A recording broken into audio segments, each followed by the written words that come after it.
Amante da natureza, Santo São Francisco de Assis é padroeiro dos animais e do meio ambiente.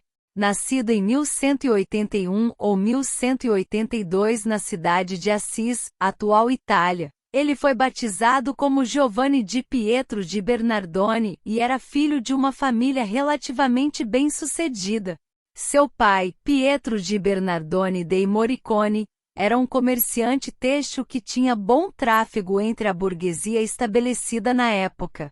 Sua mãe, Pica Bourlemont, era uma mulher de raízes francesas.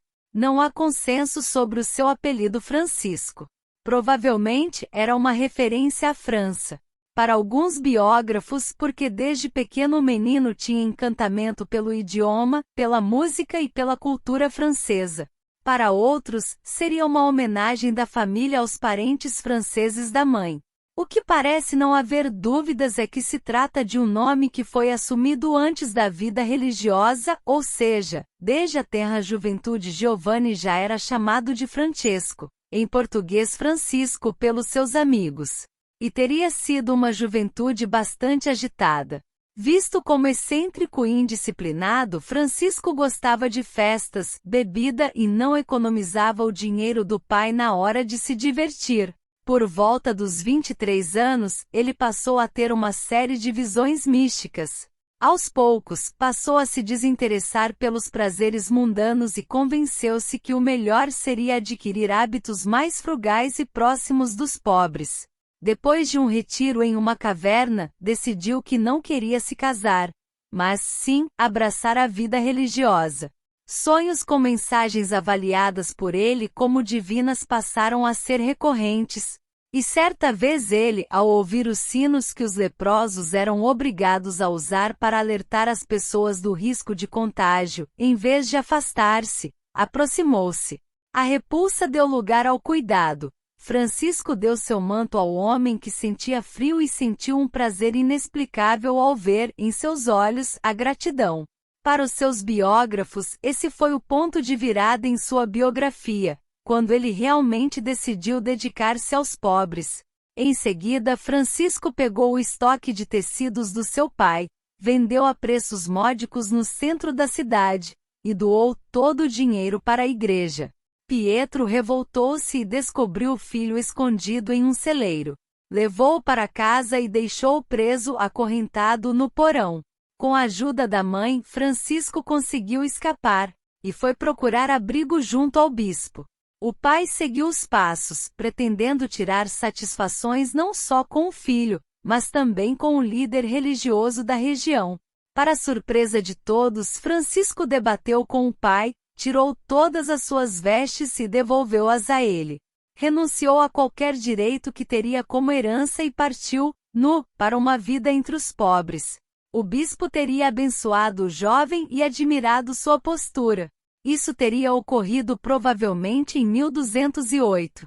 Essa postura de Francisco, com boas doses de rebeldia nas condutas para conseguir realizar seus ideais humanitários, faz com que muitos vejam seu papel como de um verdadeiro reformador dos valores da Igreja Católica.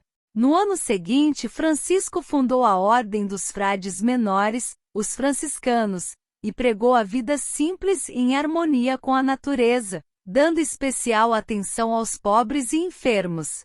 São Francisco sempre teve respeito e amor para com a natureza.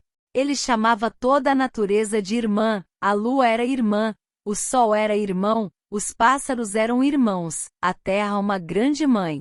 A integração à natureza pregada por São Francisco se manifestava em seu cuidado com os seres vivos e não vivos, aos quais chamava de irmãos, irmão sol, irmã lua, irmão vento, irmã água, irmão fogo.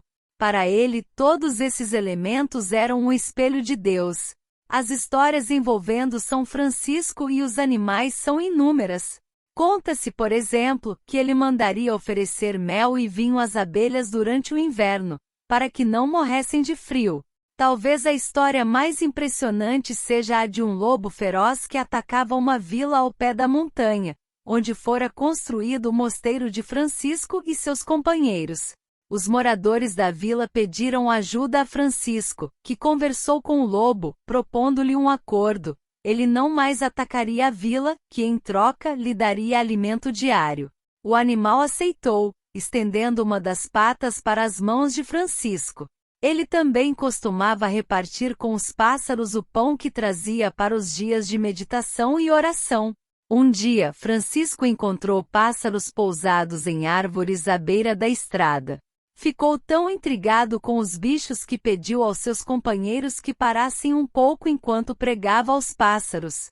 Segundo a lenda, eles ficaram tão encantados com sua voz que nenhum voou para longe. É por causa dessa história que São Francisco é frequentemente retratado segurando um pássaro na mão ou cercado por pássaros. Esse respeito mais tarde foi interpretado com um viés ecológico. Mas essa não foi uma preocupação de São Francisco nem dos primeiros franciscanos. Doente, morreu aos 44 anos, no dia 4 de outubro, que hoje é dedicado a homenageá-lo. Apenas 2 anos depois foi cano.